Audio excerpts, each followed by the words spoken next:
Permintaan plasma darah konvalesen di PMI Kota Bandung meningkat. Untuk membahasnya lebih dalam, kita sudah terhubung dengan Dr. Uke Muktimanah, Kepala Unit Transfusi Darah Palang Merah Indonesia, Kota Bandung, Jawa Barat. Selamat siang, Dr. Uke. Selamat siang. Baik, Dr. Uke, saat ini permintaan untuk plasma darah konvalesen seharinya perharinya biasanya berapa, Dok? Iya, permintaan ini makin meningkat. Penambahan permintaan itu satu hari 34. Perhitungan itu berarti ada kenaikan 10% dari setiap harinya. Sehingga antrian di kami saat ini adalah sampai 267 pasien. Karena kita bukan labu, kalau untuk pasien adalah satu pasien itu bisa berbeda-beda. Baik, lantas apa yang menyebabkan adanya kekosongan stok darah plasma ini? Ya, kekosongan ini juga disebabkan karena tidak sinkronnya antara yang pendonor dengan permintaan. Kenapa? Karena permintaan tinggi, tapi pendonornya sangat sulit. Sangat sulit. Hal ini disebabkan karena persyaratannya seperti karena dia harus berdasarkan dari donor penyintas yang telah sembuh selama 2 minggu dengan kurun waktu sampai 3 bulan. Hal berikutnya juga karena ditetapkannya harus mempunyai titer antibodi yang tinggi.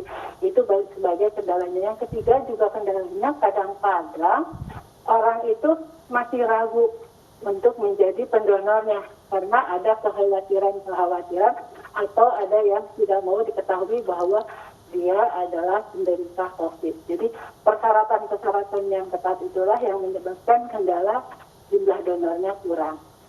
Apa biasanya alasan warga ragu, Ibu, untuk mendonorkan plasma darah? Karena kan ini sebenarnya membantu sesama pasien COVID-19. Ya, seperti tadi saya sampaikan bahwa mungkin ada kekhawatiran bahwa dia masih ada keraguan, ada ketakutan diketahui orang. Satu juga salah satunya. Yang kedua memang yang paling utama, persyaratan yang utamanya adalah syaratnya yang harus titer antibodinya yang harus tinggi itu.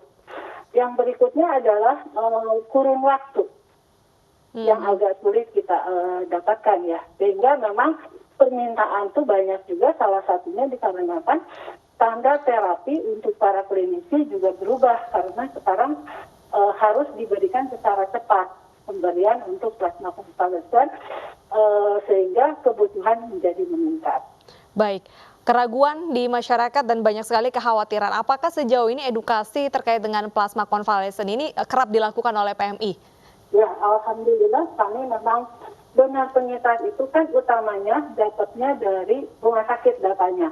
Jadi kami di Kota Bandung bekerjasama dengan Dinas Kesehatan menghimbau pada seluruh rumah sakit untuk dapat mengedukasi pasien-pasien yang sudah sembuh dari COVID untuk kesediaannya untuk mendonorkan darahnya ke PMI.